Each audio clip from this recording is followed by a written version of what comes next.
거룩하신 하나님 아버지, 은혜를 감사드립니다. 이 아침 시간을 통하여 말씀을 묵상하며 기도의 자리로 나아갑니다. 우리를 인도하여 주시옵소서. 예수님 이름으로 기도드립니다. 아멘. 찬송가 290장 하나님께 찬양드립니다. 찬송가 290장입니다.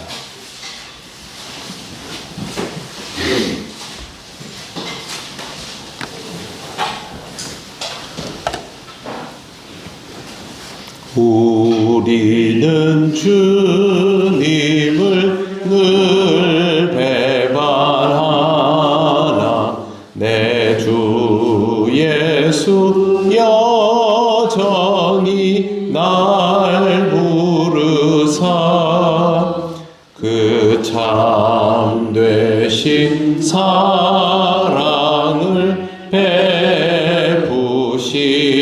베푸시나니 내 형제여 주님을 곧 따르라.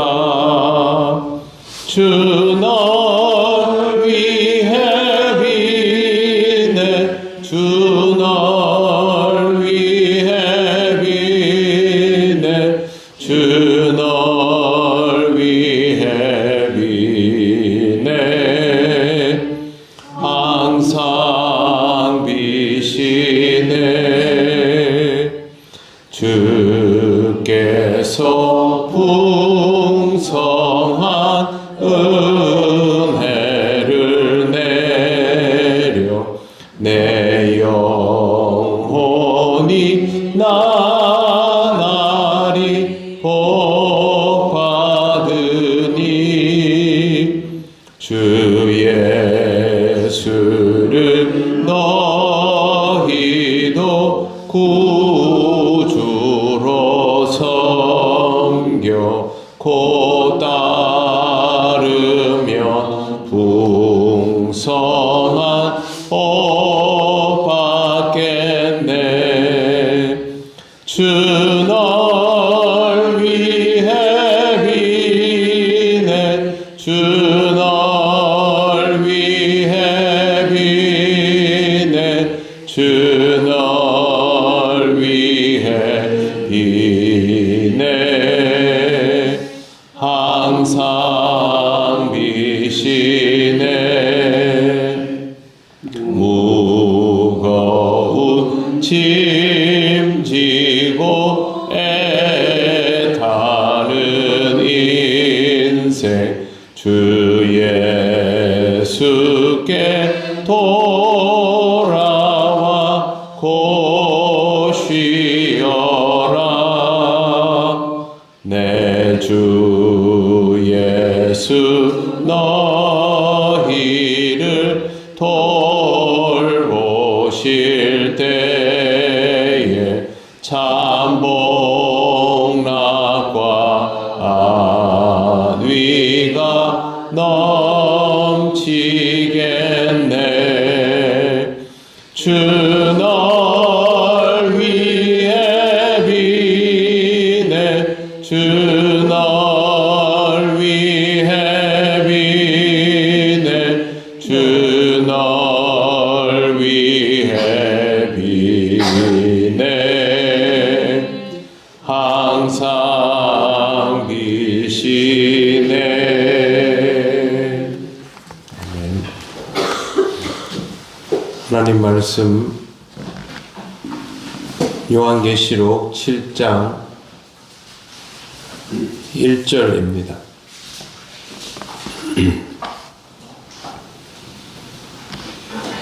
1절과 2절까지 보겠습니다. 신약 405쪽 요한계시록 7장 1절 2절입니다. 합독하겠습니다. 이 일 후에 내가 내 천사가 땅 내 모퉁이에 선 것을 보니 땅의 사방의 바람을 붙잡아 바람으로 하여금 땅에나 바다에나 각종 나무에 불지 못하게 하더라. 또 봄에 다른 천사가 살아계신 하나님의 인을 가지고 해 돋는 데로부터 올라와서 땅과 바다를 해롭게 할 권세를 받은 내 천사를 향하여 큰 소리로 외쳐. 아멘. 예, 여기 보면 오늘 말씀에 천사들이 많이 등장을 합니다. 먼저 계시록을 읽어보면 그 종말이 어느 순간 갑자기 한 번에 확 이루어지고 그냥 다 끝나버리는 형태가 아니다라는 것을 알 수 있다고 말씀을 드렸습니다. 예수님의 재림은 어느 지점이 존재하겠지만 그 전에 대환란과 이후의 심판과 신천지의 도래는 단계적으로 점진적으로 이루어지는 사건입니다. 하나님께서 요한으로 하여금 환상을 보게 하신 것은 그 점진적인 과정들을 우리에게 전하도록 하신 것입니다. 오늘 본문은 6번째 인을 떼고 7번째 인을 떼기 직전, 그러니까 6번째 인과 7번째 인 사이에 위치하고 있습니다. 보통은 그냥 뭐 하나, 둘, 셋, 넷, 다섯, 여섯 순서대로 가는데 굳이 여기는 간격이 존재하고 그 간격을 이 일 후에라는 표현으로 전달을 하고 있습니다. 이 일 후에라는 표현은 내용이 전환될 때 사용되는 방식입니다. 그동안 인을 떼던 것과는 다른 형태의 환상이 주어진다는 것이죠. 그러니까 첫째, 둘째, 셋째, 넷째, 다섯째, 여섯째까지 하고 7째 인을 떼야 되는데 인은 안 떼고 다른 모습이 요한에게 환상으로 보여지게 된 것입니다. 요한은 눈에 보이는 대로 그냥 다 기록을 한 것이 아니고요. 의미를 잘 전달하기 위해서 자신이 환상을 경험했던 것들을 정교하게 구성을 맞추면서 기록해 놓았다라는 것이 학자들의 일반적인 견해입니다. 우리가 생각하면 요한이 이렇게 보면서 뭘 막 이렇게 적은 것처럼 생각을 하겠지만 그게 아니라 요한은 환상을 다 보고 나서 이 환상을 정리해서 배열하는 형태로 그렇게 했다는 것이죠. 그러면 6번째 인과 7번째 인 사이에 이 내용이 들어가는 것은 앞으로의 일들에 대한 보충 설명을 하기 위해서 오늘 우리가 읽은 구절이 들어가는 것이다 라고 해석할 수 있습니다. 요한이 여기에서 중간에 설명을 하는 또 하나의 이유는 앞절에 나오는 6장 17절 말씀을 상기시키기 위함입니다.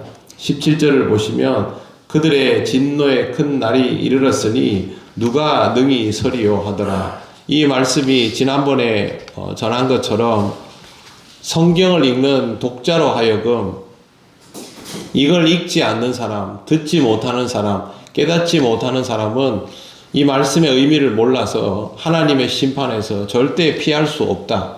그러나 말씀을 읽고 듣고 깨닫는 사람은 하나님을 전적으로 신뢰하고 주권적인 하나님께 순종하기 때문에 살 수 있다. 이걸 상기를 시켜놓고 그 다음으로 전환을 하는 것입니다. 이 당시에는 주를 믿는 자는 죽음을 면치 못하는 것이 기정사실화되어 있었습니다. 그럼 다 죽을 줄 알고 예수 믿는 사람들이죠. 그런데 요한을 통하여 보여진 환상은 이 죽을 줄 알고 예수 믿는 사람들이 실제로는 하나님의 구원에 들어가는 사람들이죠. 그걸 다시 한번 상기시켜 주고 그 다음으로 진도가 나가는 것입니다. 17절에 1절 말씀을 보시면 천사가 등장하는데 네 천사가 모퉁이에 서 있습니다. 4개의 모퉁이에 그렇게 서 있습니다. 그리고 이 천사들은 땅의 사방에 바람을 붙잡아서 바람으로 하여금 땅에나 바다에나 각종 나무에 불지 못하게 합니다.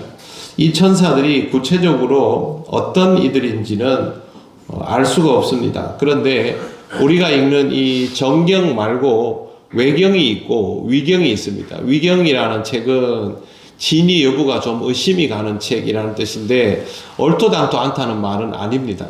거기에도 필요한 내용들이 있지만 우리가 읽고 있는 정경처럼 사용하기에는 진정성에 의심이 좀 가는 내용이라는 뜻인데 이 위경 에녹 1서 9장에 네 천사의 이름이 언급되고 있어서 참고할 만합니다. 그 이름은 미가엘, 라파엘, 우리엘, 가브리엘입니다. 우리한테 익숙한 이름들도 좀 있지요. 그리고 에녹 1서 22장에는 7천사가 등장을 합니다. 우리엘, 라파엘, 미가엘, 가브리엘, 사리엘, 레미엘, 라구엘인데 아마 이 모퉁이를 잡고 있는 네 천사는 7 중에 하나일 것이다 라고 해석합니다. 우리엘은 하나님은 빛이시다. 라파엘은 하나님은 치료하시는 이시다. 미구엘은 누가 하나님과, 미가엘은 누가 하나님과 같으랴. 사리엘은 하나님의 명령자. 레미엘은 하나님은 높이신다. 라구엘은 하나님은 보살피신다. 뭐 이런 의미가 있습니다. 그러니까 하나님께서 하시는 일들, 그 일들에 대하여 구체적인 시행을 맡은 천사들. 그래서 이름이 이렇게 붙어 있는 것입니다. 이들이 하는 일은 바람을 붙잡는 것입니다. 히브리인들은 바람이 불어올 때 정동, 정남, 정북 이런 데서 불어오는 바람은 유익하다라고 이렇게 받아들였고, 사선으로 불어오는 바람은 안 좋다 이렇게 받아들였습니다. 여기 보면 모퉁이에서 바람이 불지요. 안 좋다는 겁니다. 이 바람이 터지면 그때부터는 상황이 악화되는 것인데, 천사들이 그 바람이 터지지 않도록 지금은 붙잡아 두고 놓으면 이제 바람이 터지면서 세상이 뒤집어지는 일이 발생하게 되는 것입니다. 그들이 바람을 잡고 있는 목적은 막는 것이죠. 하나님께서 이루시는 심판의 때를 지연시키고 있는 그런 역할을 하는 것입니다. 세상은 세상대로 열심히 돌아갑니다. 지금 우리가 살아가는 이 세상도 마찬가지이죠. 사람들은 하나님은 계획에 염두에 두지 않고 각자의 삶을 살아갑니다. 그러나 하나님의 시간은 하나님의 방식대로 움직여지고 있고, 중요한 것은 우리가 주권자가 아니라 하나님이 주권자라는 것입니다. 인생은 한치 앞을 알 수가 없지요. 우리의 삶뿐만 아니라 모든 이 땅을 살아가는 사람들의 미래는 누구도 알 수 없습니다. 세상이 어떻게 시작되었는지는 우린 모릅니다. 어떻게 마무리될지도 모릅니다. 중요한 것은 주권자가 있다라는 사실, 그리고 우리는 그 주권자를 의식하고 살아가고 있다라는 것이죠. 무슨 신비주의적인 그런 것들이 아니라 하나님께서 주권자라는 사실만 분명하게 인식하고 있어도 하나님의 때를 당연히 준비할 수밖에 없는 것입니다. 사랑하는 성도 여러분, 하나님께서 우리를 만드시고 섭리하시고 주장하시고 모든 것을 정리하시고 새롭게 하십니다. 항상 이 하나님을 의식하며 살아가는 것이 우리가 이 땅을 살아가는 방법임을 꼭 기억하시기를 바랍니다. 기도드리겠습니다.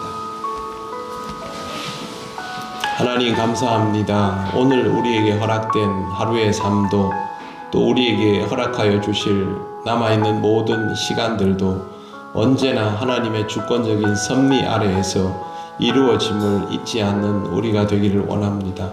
이 하루도 믿음으로 살게 하시고, 연약한 우리들이지만 하나님의 뜻을 늘 기억하고 의식하며 살아갈 수 있도록 인도하여 주시옵소서. 하나님, 오늘 우리의 삶이 하나님 앞에서 조금이라도 더 신앙적이고 영적이기를 원합니다. 성령께서 우리를 인도하옵소서. 예수님 이름으로 기도드립니다. 아멘. 하늘에 계신 우리 아버지, 아버지의 이름을 거룩하게 하시며 아버지의 나라가 오게 하시며 아버지의 뜻이 하늘에서와 같이 땅에서도 이루어지게 하소서. 오늘 우리에게 일용할 양식을 주시고 우리가 우리에게 잘못한 사람을 용서하여 준 것 같이 우리 죄를 용서하여 주시고 우리를 시험에 빠지지 않게 하시고 악에서 구하소서. 나라와 권능과 영광이 영원히 아버지의 것입니다. 아멘.